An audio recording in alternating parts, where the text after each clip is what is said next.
I wrote a book called The Beauty of Different, which is based on the concept that the characteristic you have that makes you different is also the source of your beauty and your superpowers, even if you don't quite believe it yet. I've discussed these concepts with audiences around the world, and one of the most frequent questions I've had is, this is great for grown-ups, but how do we make sure our children grasp this? I'm Karen Walrond. I believe in the power of photography and words. The practicing gratitude can make you joyful, that family is everything, and I am wildly convinced you're uncommonly beautiful. Welcome to the Karen Walrond Show. Thanks for tuning in. As moms, we want our kids to be as extraordinary as they can possibly be. So today's question is, how do we make sure that our kids understand their potential and their power? Joining me today to talk about this topic and answer your questions is Dr. Laura Markham, parenting expert and author of Peaceful Parent, Happy Kids, How to Stop Yelling and Start Connecting. It's wonderful to have you here to talk about empowering kids. And I actually talk to a lot of my readers and ask them what questions they have. So if you don't mind, we're just going to dive in. Great. Awesome. Okay, so the very first question. What's the best way to empower my middle child when he feels like he can't compete with his siblings? Validate him for who he is. Isn't that true of all our kids? I think it is true of all our kids, and I think the reason that we end up with middle child syndrome is when we don't do that.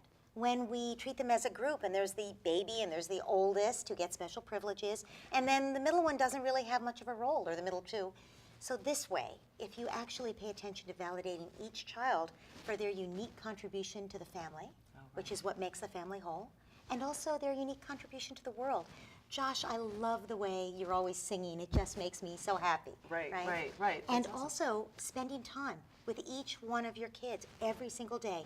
Even 10 minutes can make all the difference in the world. That's so awesome. That's a great idea. All right, so we have another one. This one says, my 5-year-old was told by a friend that she wasn't allowed to play with her anymore. My daughter was devastated. How can I help her deal with this mean girl and her first experience with rejection? Oh, my daughter said the same thing to me, my 8-year-old. It's heartbreaking, and it does happen very early. And kids are sorting out power dynamics and how to get what they want in relationships and how much they're allowed to infringe on someone else. And that's why they need parental leadership and adult leadership in general. But I would say in this case, the first thing this little girl needs is her mom's empathy. Like, yes, ouch, ouch, that hurts. And then she needs to know that it's not about her. It's not her fault. We as humans, we take everything as being about us. Right. But in fact, when we're rejected, it's always about the other person doing the, dad leaves the family. It's not because that kid wasn't good enough. Of course. And kids need to hear this. And then I would say also practically speaking, help that little girl develop other friendships. Sure. And talk to her a lot about what goes on in those friendships. How did it make you feel when so-and-so said that?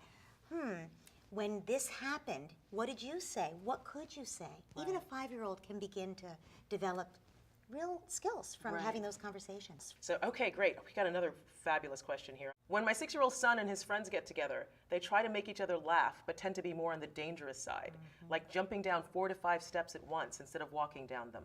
What's the best way to empower my son to make safe choices instead of being influenced by his friends? The peer pressure question. This is awesome.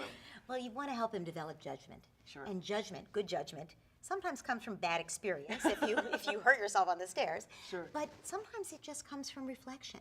So that's what we want to help our children do. How do we do questions, that? When you're with your friends like that, who comes up with the great ideas? Like the idea to jump the steps. Whose idea was that? Oh, that was Michael's idea. Are Michael's ideas always a little on the dangerous side? Do you ever get scared by those ideas?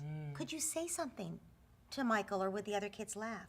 I wonder what you could say. Could you say, well, that's okay for you, Michael, but I like my head. I'm going to jump outside. Something. And play with him so you have a light touch and you're laughing about it. But he begins to see that there are other options, and he also begins to get a little insight into the feelings that he's sort of been stuffing down in that situation. And it keeps you from being the bad guy, doesn't it? From being the one that's always stopping all the fun. Yes, and he begins to develop his own little voice within that tells him when that something may not be safe for him. That's a really great idea. And you know what? That actually brings me to something that I really want to share. The more experience I get being my daughter's mom, the more I've begun to realize that nothing empowers her and builds her self-esteem more than watching her excel at something she's passionate about. She discovered martial arts, and she's currently a blue belt in Taekwondo, a practice she truly loves.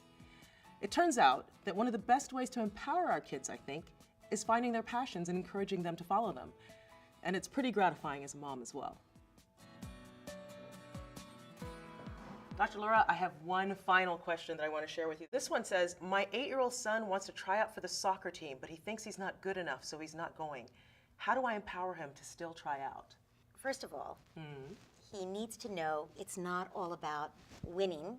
Sure. And people make lots of different contributions to the team. You don't have to be the star player. And really, when you're afraid, feel the fear and do it anyway.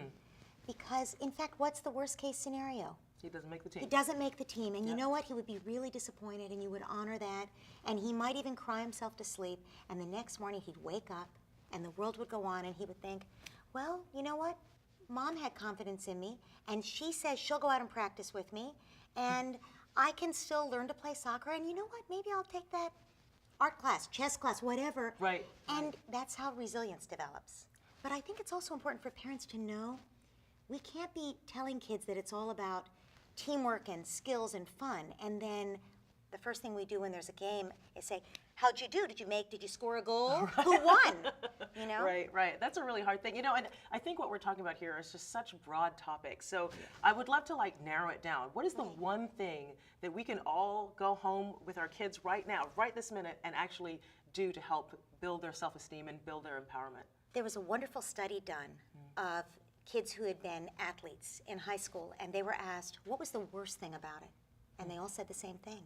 The worst thing was the car ride home, because no matter what, their parent would second guess them and tell them what they should have done differently. Oh, that's awful. But they were asked what the best thing was too. Right. And they said it was when their parent would say to them, I love to watch you play. Wow. Wow, that's powerful. So what about for those of us who don't have kids who are in sports? I love to watch you play the piano. I love to hear you sing. I love it when you just sit and you work on that painting or that drawing, and you just keep working on it until you get it just the way you want. That's awesome. Dr. Laura, thank you so much for being here. It was great to be here. And thank you guys for joining us. And now, why don't you tell your kids what you love to watch them do? And after you do that, leave a comment below and let me know how your kid felt, but more importantly, how that made you feel. Also, don't forget to subscribe to CafeMom Studios on YouTube so that you don't miss an episode. Thanks so much for joining me. See you next time, and stay extraordinary.